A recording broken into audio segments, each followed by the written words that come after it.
네, 오늘 시편은 어제와 같이 그 표제가 다윗의 시로 되어 있는 시편으로 그 주제가 역시 지난 어제 본문처럼 죄와 악에 대한 주제가 그 특징입니다. 그런데 그 시작을 보니까 아주 긴급하고 그리고 아주 속히 도와달라는 그런 긴급하고 중요한 기도를 하고 있는데 제가 1절을 한번 읽겠습니다. 여호와여 내가 주를 불렀사오니 속히 내게 오시옵소서. 내가 주께 부르짖을 때 내 음성에 귀를 기울이소서. 속히 내게 오시옵소서라고 말하고 있고 내가 주께 부르짖고 있다고 그렇게 말하고 있습니다. 굉장히 긴급하고 굉장히 다급하게 그리고 중대한 마음을 가지고 기도를 하고 있는데, 그렇다면 다윗이 무엇을 가지고 이렇게 중대하게 기도하고 있는가? 3절이 보여주고 있습니다. 내 입에 파수꾼을 세우고 입술의 문을 지켜달라는 것입니다.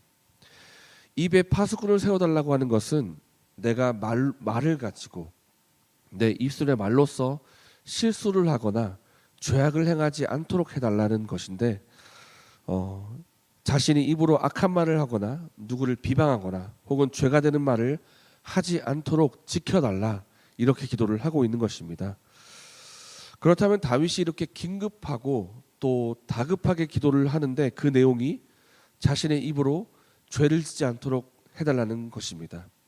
왜 이런 기도를 하는 걸까요? 그 이유를 4절에서 보여주고 있는데, 왜냐하면 그 주변에 악인들이 있기 때문입니다.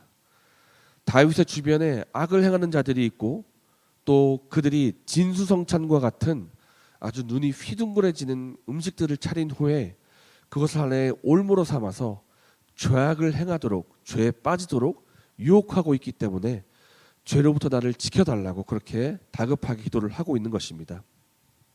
어제 우리가 묵상했던 시편 140편의 내용이 사회적인 죄와 악에 대한 내용이었다고 한다면, 오늘 140인편의 말씀의 내용은 그 악으로부터 자신을 멀리하는 기도, 그 악으로부터 자신을 지켜주시고 거룩을 추구하는 기도라고 할 수가 있습니다.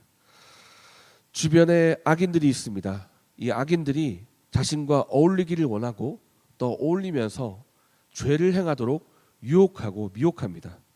그러한 유혹에서 자신의 마음이 그 유혹에 기울어지지 않도록 해달라고, 그래서 악을 행하지 않도록 해달라고 지켜주시기를 기도하는 것입니다. 우리가 오늘 본문을 보면서 영적으로 우리가 깨어있을 필요가 있고요. 그리고 죄에 대해서, 죄 유혹에 대해서 민감할 필요가 있습니다. 사람들이 유혹할 때 보통 어떻게 말합니까? 괜찮아, 별거 아니야, 다른 사람들도 다 그렇게 하고 있는 거야, 처음이 어렵지 두 번째부터는 쉬워, 괜찮아, 그렇게 말할 것입니다. 만약에 이때 우리가 깨어있지 못하다면, 영적으로 잠들어 있다면 그런 말을 들을 때 우리는 이것을 하나의 통념이나 사회적인 관례로 받아들일 것입니다.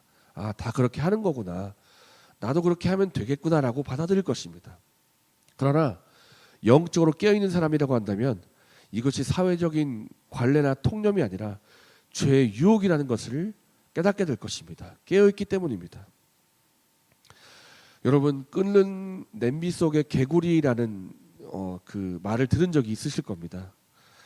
펄펄 끓는 물에 개구리를 갑자기 집어 던지면 그 물이 뜨겁다는 것을 알고 개구리가 바로 뛰쳐나갑니다.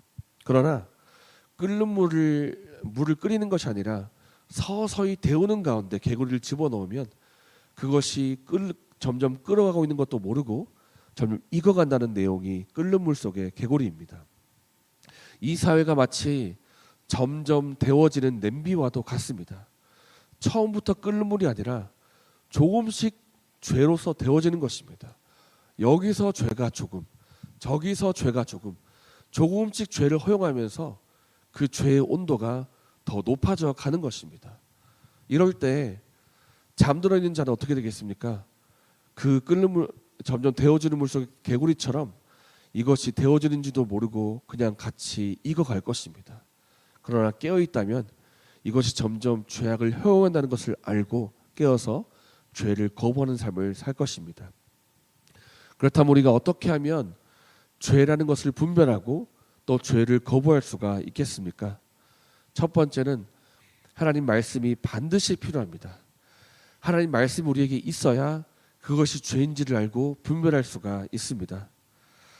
말씀이 빛이 되고 말씀이 우리에게 기준이 되어야 무엇이 참인지 무엇이 진리인지를 분별할 수가 있는 것입니다. 그렇기 때문에 하나님 말씀이 반드시 필요합니다. 그리고 말씀과 더불어 기도도 필요합니다.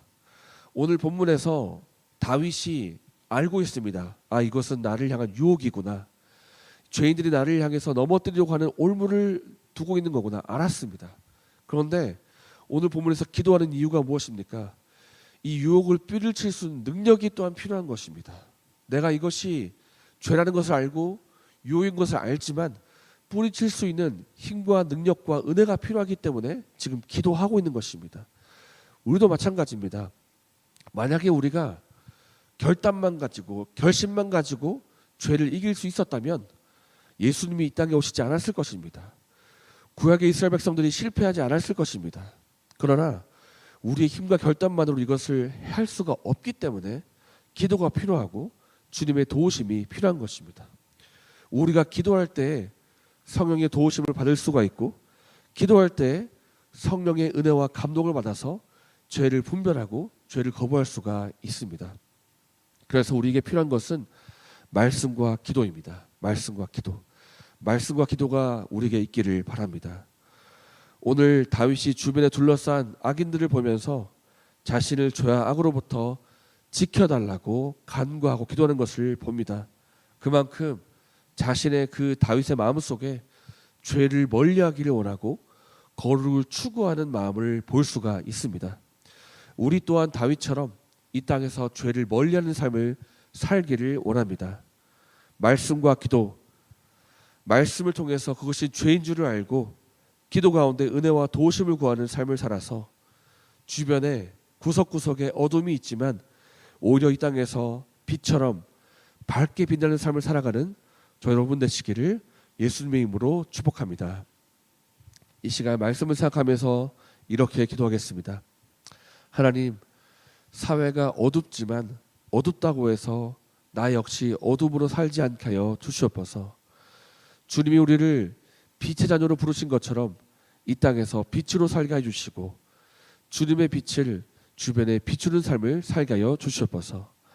말씀으로 세상을 분별하고 기도 가운데 주의 은혜와 도우심을 입어서 이 땅에서 거룩한 삶을 살게 하여 주시옵소서. 이렇게 기도하시고 개인적인 제목을 드신 후에 자유롭게 돌아가시겠습니다.